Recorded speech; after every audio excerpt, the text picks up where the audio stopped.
जहाँ उनका पुश्तैनी लोकसभा था अमेठी, वहाँ से वो गायब हो चुके हैं, वायनाड चले गए हैं। तो राहुल जी तो ख़त्म हो चुके हैं भारतवर्ष से, उनकी तो चर्चा ही करना मूर्खता है। राहुल की जो न्याय की गारंटी है उसकी एक्सपायरी डेट ख़त्म हो चुकी है।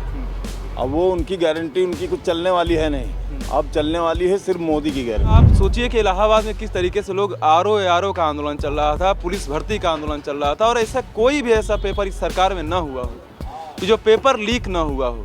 और पेपर लीक में ये ऐसा करते हैं, पेपर लीक इनके ही लोग करवाते हैं। इतना डर है कि अभी तक कांग्रेस अपनी जो पुश्तैनी सीटें थीं उस पर भी अपने उम्मीदवार अभी नहीं घोषित कर पाई। आगरा में हमारा सिर्फ एक विधायक था, 9 विधायकों में थे। उसके बावजूद भी आगरा में ring road, Agra metro, Agra जो है हवाई अड्डा, आगरा में इतने विकास की गंगा बही। धर्म जात की कोई मतलब ही नहीं है, सब अपने भाई हैं, सब एक हैं। और अब की बात 400 पार है। पिछली सरकार जब मनमोहन सिंह की सरकार थी उसमें 380 रुपया गैस सिलेंडर था। आज इस भारतीय जनता पार्टी और अमित शाह, मोदी, अडानी, अंबानी की सरकार में आप देखिए 1100 रुपया गैस सिलेंडर है। एक राम मंदिर उन्होंने बना दिया, फिर महिलाओं के लिए एक उन्होंने जो 3 तलाक का वो किया, वो भी एक बहुत बड़ा मुद्दा है जो कि हमारा मुस्लिम समाज हमारे साथ में जुड़ सकता है। मौसम में धीरे धीरे अब गर्मी आने लगी है, सर्दियां दूर हो चुकी हैं और साथ ही साथ राजनीतिक सरगर्मियां भी बड़ी तेज चल रही हैं।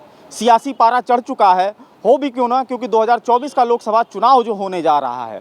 इस बीच हम पब्लिक के बीच पहुंच रहे हैं और पब्लिक के मन को जानने की कोशिश कर रहे हैं कि आखिर क्या मोदी की गारंटी या राहुल गांधी की न्याय की गारंटी, आखिर जनता को क्या चाहिए। उसे बातचीत करने के लिए सीधे हम पब्लिक से जुड़ते हैं और बात करने की कोशिश करते हैं। 2024 का लोकसभा चुनाव सामने है, एक तरफ मोदी जी की गारंटी है, दूसरी तरफ राहुल गांधी भी अपने न्याय की गारंटी, न्याय यात्रा निकाले तो उसके थ्रू न्याय की गारंटी की बात कर रहे हैं। तो किसकी गारंटी चलेगी इस बार? माननीय मोदी जी की गारंटी चलेगी, और जहाँ उनका पुश्तैनी लोकसभा था अमेठी, वहाँ से वो गायब हो चुके हैं, वायनाड चले गए हैं। तो राहुल जी तो ख़त्म हो चुके हैं भारतवर्ष से, उनकी तो चर्चा ही करना मूर्खता है। लेकिन न्याय यात्रा यूपी में निकली थी, 17 सीटों पे चुनाव तो लड़ेगी और राष्ट्रीय पार्टी है, उसको कैसे दरकिनार कर दिया जाएगा? नहीं, जनता दरकिनार कर रही है, वो चुनाव कहीं से भी लड़े, लेकिन जनता उनको नकार चुकी है। आप बताइए, आपको क्या लगता है, मोदी की गारंटी कि कांग्रेस और जो इंडी गठबंधन है उनकी न्याय की गारंटी, किस गारंटी विश्वास करेंगे आप? राहुल की जो न्याय की गारंटी है उसकी एक्सपायरी डेट ख़त्म हो चुकी है। अब वो उनकी गारंटी उनकी कुछ चलने वाली है नहीं, अब चलने वाली है सिर्फ मोदी की गारंटी। क्योंकि यहाँ पे उज्ज्वला के लिए गारंटी है, यहाँ पे आपके क्या नाम है किसान सम्मान निधि के लिए गारंटी है, यहाँ पे शौचालय के लिए गारंटी है, यहाँ पे गरीब को छत के लिए गारंटी है। तो यहाँ की गारंटियाँ जनता में दिखाई दे रही हैं। और जो राहुल जी की गारंटी है उसकी एक्सपायरी डेट आ चुकी है। अब वो उनको ज़्यादा दिन राजनीति में नहीं रहना चाहते, इसीलिए देखिए अब आप उत्तर प्रदेश से भी वो भाग चुके हैं। उत्तर प्रदेश में जो है लगातार जो है सरकार कहती रही है, मोदी जी भी कहते हैं कि इस सरकार ने इतने करोड़ रोजगार दे दिए, लेकिन पिछले 2-3 एग्ज़ाम से देखा गया, चाहे वो शिक्षक भर्ती हो, चाहे वो तमाम तरह के लोग अभी भी आंदोलन कर रहे हैं। क्या कुछ कहना चाहेंगे? देखिए, हम इस पे यही कहना चाहेंगे कि आप देखिए ना कि आप रोजगार की बात करते हैं, हमको क्या, हम जनता को आप पब्लिश कर देना चाहिए वो डेटा कि आपका 2 करोड़ जो रोजगार देने का वादा था हर साल, वो 2 करोड़ रोजगार कहाँ है आपका? आप सोचिए कि इलाहाबाद में किस तरीके से लोग आरओ का आंदोलन चल रहा था, पुलिस भर्ती का आंदोलन चल रहा था, और ऐसा कोई भी ऐसा पेपर इस सरकार में ना हुआ हो कि जो पेपर लीक ना हुआ हो। और पेपर लीक में ये ऐसा करते हैं, पेपर लीक इनके ही लोग करवाते हैं। कहीं ना कहीं इसमें सरकार की हस्तक्षेप होती है। अच्छा, आप ये बताइए कि हम सरकार के हैं नहीं, हम पढ़ाई कर रहे हैं कमरे पे, तो हम पेपर लीक तो कराना चाहेंगे नहीं। तो सरकार के लोगों की इसमें संलिप्तता होती है, कहीं ना कहीं वो सरकार से मिले हुए लोग होते हैं, और सरकार के, हम तो कहेंगे कि वो सरकार के दलाल हैं, सरकार द्वारा पाले गए, कि जो पेपर लीक कराते हैं। आप सोचिए कि 10 बाई 10 कमरे में बैठ करके कैसे छात्र कोई तैयारी करता है। आत्महत्या की रेट आपके आज कितनी बढ़ गई है छात्रों की, कैसे आत्महत्या करें। तो रोजगार के मामले में ये सरकार बिल्कुल निकम्मा निकली है, ये सरकार नौजवानों को बिल्कुल एकदम नहीं वो कर पाई। बिल्कुल, रोजगार एक बड़ा मुद्दा रहा है। आप कुछ क्या कहना चाहेंगे कि जो है 2024 को देखते हुए आपको क्या लग रहा है, क्या माहौल बनने वाला है? देखिए, जिस मुद्दे के साथ भारतीय जनता पार्टी और अमित शाह, मोदी की सरकार बनी थी, पिछड़ों के सवाल पे आई थी, वो अपने आप को पिछड़ा साबित करके आए थे जनता के बीच में। आज जो है उत्तर प्रदेश और देश के देख लीजिए प्लेटफार्म पे जो है वो पिछड़ों समाज के नौजवानों का हक अधिकार छीन लिया गया है। 69,000 शिक्षक भर्ती में देख लीजिए नौजवान लगातार 6 साल से पिछली सरकार से और अब तक लगातार आंदोलनरत हैं। उनका 69,000 शिक्षक भर्ती में 18,000 पद जो है ओबीसी समाज के नौजवानों का खा गया सरकार। और अभी तक ओबीसी एससी दोनों समाज के खा गई सरकार। इसी तरीके से केंद्रीय विश्वविद्यालय हो, छोटे बड़े सभी पदों पे जितनी भी सरकार ने जो थोड़ा बहुत पदों पे सृजन किया है उसमें सभी 85% के नौजवानों का हक अधिकार लूट रही है। अब मोदी जी कहते हैं कि मैं पिछड़े समाज का नेता हूँ, तो कहीं नहीं सिर्फ बनावटी पिछड़े हैं। ओबीसी एससी समाज तो पूरी तरीके से त्राहिमाम है। नौकरी के सवाल पे, बेरोजगारी के सवाल पे, महंगाई के दृष्टिकोण से आप देख लीजिए, जो पिछली सरकारें थी, पिछली सरकार जब मनमोहन सिंह की सरकार थी उसमें 380 रुपया गैस सिलेंडर था। आज इस भारतीय जनता पार्टी और अमित शाह, मोदी, अडानी, अंबानी की सरकार में आप देखिए 1100 रुपया गैस सिलेंडर है। 5 गुना महंगाई बढ़ी है, 5 गुना महंगाई बढ़ी। और विकास कितना हमारा हुआ भैया? हमारी आर्थिक ग्रोथ क्या है? किस पैदान पर चले गए हम? तो ये हम पढ़े लिखे नौजवानों को पूरी तरीके से समझ में आ गया है कि ये भारतीय जनता पार्टी की सरकार, खासकर अमित शाह, मोदी और गुजरात की सरकार इस देश को बेचने के लिए ही आई हुई है। आप देख लीजिए, पहले कर्जा देश का कितना था? 55 लाख करोड़ रुपया। अब 105 लाख करोड़ रुपया इस देश पर कर्जा हो गया। भाई देश कहाँ जा रहा है? डाटा पे बात करेगी नहीं भारतीय जनता पार्टी, क्योंकि इसको तो झूठ बोलना है। मीडिया के कुछ जो इनके अडानी अंबानी के जो मीडिया के लोग हैं पूरी तरीके से झूठ का डाटा दिखाते रहते हैं। 1,500,000 करोड़ रुपया इस देश पर कर्जा हो गया। भाई साहब कहाँ चाह रहे हैं हम? स्मृति ईरानी अमेठी से हैं, क्या लगता है आपको अमेठी में इस बार क्या होगा? अमेठी में फिर दोबारा से हमारी स्मृति ईरानी जी दोबारा से कमल का फूल लेके आ रही हैं माननीय मोदी जी के नेतृत्व में। और आप देखिए कि इतना डर है कि अभी तक कांग्रेस अपनी जो पुश्तैनी सीटें थीं उस पर भी अपने उम्मीदवार अभी नहीं घोषित कर पाई है। तो ये एक प्रकार का राजनीतिक डर भी उनके दिमाग में है कि कहीं हम यहाँ से हार ना जाएं और हमारे जो परिवार का जो है जो राजनीतिकरण है वो सब खत्म हो जाए। अच्छा, एक और चीज़ है, इन्होंने कहा मोदी की गारंटी ही चलेगी। ठीक है, मोदी की गारंटी अगर इतनी मजबूत है तो फिर भारतीय जनता पार्टी को दूसरे स्टेट में, उत्तर प्रदेश में भी आरएलडी को उस गठबंधन से अलग कर दिया, बाकी स्टेट में भी गठबंधन से अपने गठबंधन में अलग अलग लोगों को लेके आ रहे हैं। तो गारंटी इतनी मजबूत है तो फिर ये कुनबा बढ़ाने की क्या ज़रूरत है? कुनबा इसलिए बढ़ाने की ज़रूरत है कि जो लोग मोदी जी से प्रभावित होकर जुड़ रहे हैं, इसलिए मोदी जी उनको जोड़ रहे हैं, उनको अलग नहीं कर रहे हैं ना। अब जैसे आप आना चाह रहे हैं तो आप आइए, आपका स्वागत है। इसलिए मोदी जी की गारंटी चल रही पूरे भारत में। नहीं तो इसको लेकर जो विपक्ष भी हमलावर है, विपक्ष सीधे तौर पे कह रहा है कि पता नहीं कौन सा ये लोग जल रखे हुए हैं कि चाहे कोई भी आए इनकी पार्टी में, जब इनकी पार्टी में नहीं रहता तो भ्रष्टाचारी होता है और तमाम चीज़ों की बातें करते हैं, और जैसे ही वो आता है तो पता नहीं कौन सा जल छिड़क देते हैं जिससे कि जो है वो शुद्ध हो जाता है। नहीं, ऐसा कुछ नहीं है। जो वहाँ अपराधी रहते वो वहीं रहते, जो यहाँ आते वो अपराधी नहीं होते हैं। यहाँ सब ठीक ठाक लोग आते हैं। अच्छा, यहाँ सब ठीक ठाक लोग आते हैं। आप बताइए, आपको क्या लगता है किन मुद्दों पे चुनाव होना चाहिए? चूंकि आप युवा हैं, रोजगार, शिक्षा, स्वास्थ्य, इन मुद्दों पे चुनाव होना चाहिए कि लोग जिस तरीके से धर्म और जाति की बात करते हैं उस पर चुनाव होना चाहिए? अखिलेश जी पीडीए कह रहे हैं, ठीक है, और बाकी पार्टियां जो है राजनीतिक दल हैं वो अपने अपने हिसाब समीकरण बिठा रहे हैं। तो आपके हिसाब से किन मुद्दों पे चुनाव होना? धर्म जात की कोई मतलब ही नहीं है, सब अपने भाई हैं, सब एक हैं। और अब की बात 400 पार है, कहीं रुकने की बात ही नहीं। ये जो पहली लाइन बोली आपने एक बार फिर से दोहराइए और साथ में अपना नाम जरूर बताइए। जी, मेरा नाम दीपक कुमार। धर्म की कोई बात ही नहीं, सब अपने लोग हैं।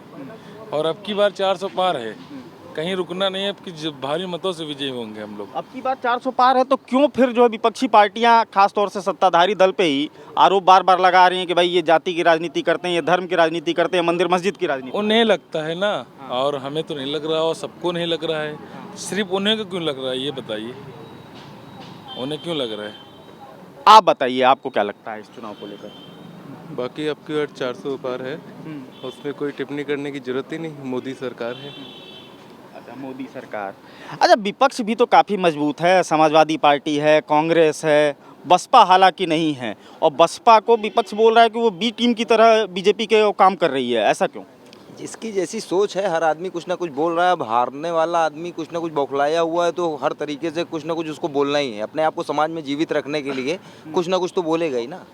तो वो कुछ ना कुछ बोल रहा है, बौखलाए हुए हैं, मतलब एकदम चिड़चिड़ाए हुए हैं, कुछ कर नहीं पा रहे हैं। देख रहे हैं कि पूर्ण बहुमत से भारतीय जनता पार्टी सरकार बना रही है, तो कुछ ना कुछ फालतू की बातें करेंगे ही। आपको क्या लगता है 2024 में किन मुद्दों पे चुनाव लड़ा जाना चाहिए? तो कि तमाम मुद्दे हैं, पार्टियों के अपने अपने घोषणा पत्र हैं, अपने अपने दावे हैं, लेकिन चुनाव जो सही मायने में, चूंकि ये जनता के लिए चुनाव होता है, तो जनता के लिए कौन से मुद्दे होने चाहिए और वर्तमान के समय में कौन सा मुद्दा जो है जो जनता के हितों में होना चाहिए, जिसको पार्टियों को अपने घोषणा पत्र में भी शामिल करना चाहिए? देखिए, सर्वप्रथम तो मैं यही कहूँगी कि एक महिला होने के नाते माननीय मोदी जी ने एक बहुत ही बड़ा आरक्षण जो लाया है महिलाओं के लिए, वो सर्वप्रथम है। वो बहुत उससे बड़ा मुद्दा और कोई नहीं हो सकता। उसके बाद राम मंदिर जो कि कुछ नहीं हुआ अभी तक, आज तक इतने सब आके चले गए, कुछ नहीं कर पाए। एक राम मंदिर उन्होंने बना दिया। फिर महिलाओं के लिए एक उन्होंने जो 3 तलाक का वो किया, वो भी एक बहुत बड़ा मुद्दा है, जो कि हमारा मुस्लिम समाज हमारे साथ में जुड़ सकता है जिसकी वजह से। और कई इसी तरह के बहुत सारे काम किए हैं। 370 उन्होंने जैसे हटा दिया, तो ये सब बड़े मुद्दे हैं। अभी आपके साथ थे तो राज भाई ठीक थे, है ना, अब सरकार के साथ चले गए। अरे तो भाई वो भी राजनीतिक दल है, वो भी सत्ता में रहना चाहते हैं, तो इसमें हर्ज क्या है? देखिए, वो बात नहीं है। बात यह है कि ये सरकार विकास के नाम पे और महिलाओं के नाम पे जो अत्याचार बता रहे कि हो रहे हैं, आज देखिए महिलाओं पर कितने अत्याचार हो रहे हैं। विकास के नाम पे जीरो है सरकार। हमारी सरकार पूर्व में थी, माननीय राष्ट्रीय अध्यक्ष अखिलेश यादव जी मुख्यमंत्री थे। आगरा में हमारा सिर्फ एक विधायक था, 9 विधायकों में थे। उसके बावजूद भी आगरा में ring road, Agra metro, Agra जो है हवाई अड्डा, आगरा में इतने विकास की गंगा बही, उसके बावजूद भी आज आगरा के अंदर मेयर उनका, 2 सांसद उनके, 9 विधायक उनके, लेकिन आगरा में जब तक हमारी सरकार गई 8 साल हो गई, 8 साल के बाद में आज तक कोई एक रोड आगरा के अंदर नहीं बनी है। मैं आगरा की बात कर रहा हूँ, मैं आगरा का पूर्व जिला अध्यक्ष हूँ, रामसा यादव, लेकिन कहीं कोई काम नहीं हुआ है। और ये सरकार जातियों को देख के ना ही कार्रवाई करती है।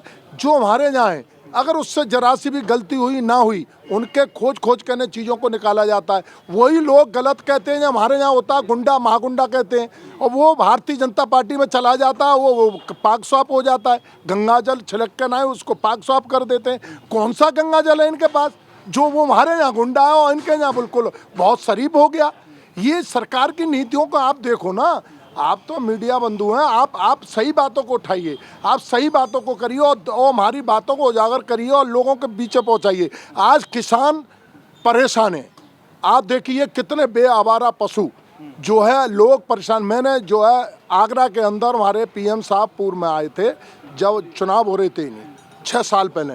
मैं 1000 आवारा पशु से आपका क्या मतलब है? आवारा पशु से गोवंश? पशु ये है कि इनने जो है जो लोग ले जाते हैं बिकने के लिए, जो है मंडियों में ले जाते हैं, उन पे भी पकड़ के लोगों को मारा गया है। क्योंकि उनके नाम पे हिंदू मुसलमान, ये ले जा रहा है, गाय ले जा रहा है, ये मुसलमान है। अरे आज उसकी वजह से, कोई डर की वजह से, जो हमारा जो वैसा पशु है उसको जो है लोग छोड़ के ना ही, और डर की वजह से लैंड नहीं जा रहे पर, इसी वजह से आबादी उनकी बढ़ रही है। और आज किसान मर रहे हैं। किसान के जो है आज कोई खाना भी लेके ना ही उनके घर से जा रही है, तो महिलाओं को मार रहे हैं। वो रोजाना आत्महत्या, वो जो हत्या हो रही है, लेकिन उनको मुआवजा नहीं दिया जा रहा। चलो हो रहा है, सरकार नई व्यवस्था बना रही है, तो अगर मारा जा रहा है किसान तो उसको मुआवजा तो मिलना चाहिए। हमारी सरकार में मुआवजा मिलता था। अच्छा, एक और बड़ी चीज़ है कि मतलब उत्तर प्रदेश में 80 का टारगेट रखा गया टोटल, मतलब दूसरों के लिए भाजपा ने कुछ छोड़ा ही नहीं। तो आपके हिसाब से क्या लगता है कि क्या 80 अचीव होगा, ऊपर नीचे होगा? क्योंकि जो है इंडिया गठबंधन बड़ी मजबूती के साथ आ रहा है, चंद्रशेखर उनके साथ हैं जो पश्चिम उत्तर प्रदेश में, हालांकि जो है नगीना सीट वो मांग रहे थे, नगीना सीट पे अलग प्रत्याशी घोषित कर दिया समाजवादी पार्टी ने, वो अलग चीज़ें हैं। लेकिन गठबंधन एक है, मतलब एक गठबंधन को चुनौती देने के लिए दूसरा गठबंधन सामने आ गया है। तो क्या लगता है 80 सीटों का टारगेट पूरा होगा? हमारी 80 की 80 हम लोग जीतेंगे, और अब किस बार 400 पार का जो माननीय प्रधानमंत्री जी का नारा है उसको पूरा करेंगे।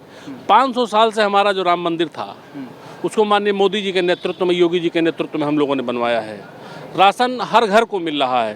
तो ऐसी सुविधाएं, एक आम जनमानस की हर सुविधाएं गारंटी के तौर पे सबको मिल रही मोदी जी के नेतृत्व में। तो 80 नहीं, इस बार 400 पार का जो नारा है वो सफल होगा, और हो सकता है 400 से ऊपर भी हम लोग जाएं माननीय मोदी जी के नेतृत्व में, ये हो सकता है। मतलब आपने राम मंदिर का जिक्र किया, तो ये मानते हैं कि राम मंदिर जो है एक महत्वपूर्ण मुद्दा होने वाला है इस चुनाव में? बिल्कुल है। हमारे इष्ट हैं राम, और जन जन के इष्ट हैं, हर समाज के इष्ट हैं। जब राम ही हमारे सुरक्षित नहीं रहेंगे तो हम लोग कहाँ सुरक्षित रहेंगे? आज हमारे राम का इतना भव्य मंदिर अयोध्या में बना है, पूरे भारतवर्ष से, देश विदेश से लोग देखने आ रहे हैं। ये हमारे सनातन धर्म के लिए गर्व की बात है। इसलिए मैं विश्वास से कह सकता हूँ कि इस बार 400 से भी ज़्यादा सीटें हम लोगों की आएंगी। जय जय श्री राम। विपक्ष के लोग भी बताते हैं कि कई बार जो है हम सनातनी हैं, जनेऊधारी हैं, हिंदू हैं, राम हमारे देवता हैं। कोई विपक्ष का बड़ा नेता, चाहे वो अखिलेश यादव हो, चाहे राहुल गांधी हो, राहुल गांधी की यात्रा भी निकली, वो मंदिर नहीं गए घूमने। ये देखिए, ये शुरुआत से भारत की राजनीति आप देखेंगे तो हमारे जितने भी पहले शिक्षा मंत्री हुए हैं वो सारे आपने देखा होगा कि एक विशेष धर्म से ताल्लुक़ रखते रहे। तो उन्होंने हमेशा यही शिक्षा देने का काम किया है कि वहाँ पे जो है हम लोग को आगे ना बढ़ने दिया जाए। और आज 10 सालों से जब भारतीय जनता पार्टी की सरकार चल रही है तो सनातन धर्म को बढ़ावा देख के कुछ लोगों के दिलों में चिढ़न मचेगी। ये तो होना स्वाभाविक सी बात है, ये होना भी चाहिए, ये अच्छा भी है कि उन लोगों को ये लग रहा है कि कहीं ना कहीं सनातन धर्म आज जो है देश में नहीं पूरे विश्व में कहीं ना कहीं अपना स्थान बनाता चला जा रहा है और आगे आने वाले समय में कहीं ना कहीं हम फिर विश्व गुरु के रूप में फिर उभरेंगे भारत के लिए। बिल्कुल। तो ये पब्लिक है और पब्लिक सब जानती है। ये बात मैं इसलिए कह रहा हूँ कि सामने 2024 का लोकसभा चुनाव है, तिथियों की घोषणा हो चुकी है, नामांकन भी जो है उसकी तारीख आ गई है। तो कहीं ना कहीं अब जो पब्लिक के मन की बात है वो खुलकर सामने आ रही है। देखने वाला होगा कि 2024 के चुनाव का जब परिणाम आता है तो आखिर ऊँट किस करवट बैठता है। कैमरा पर्सन आशीष वर्मा के साथ मार्तंड सिंह, डेली लाइन, लखनऊ।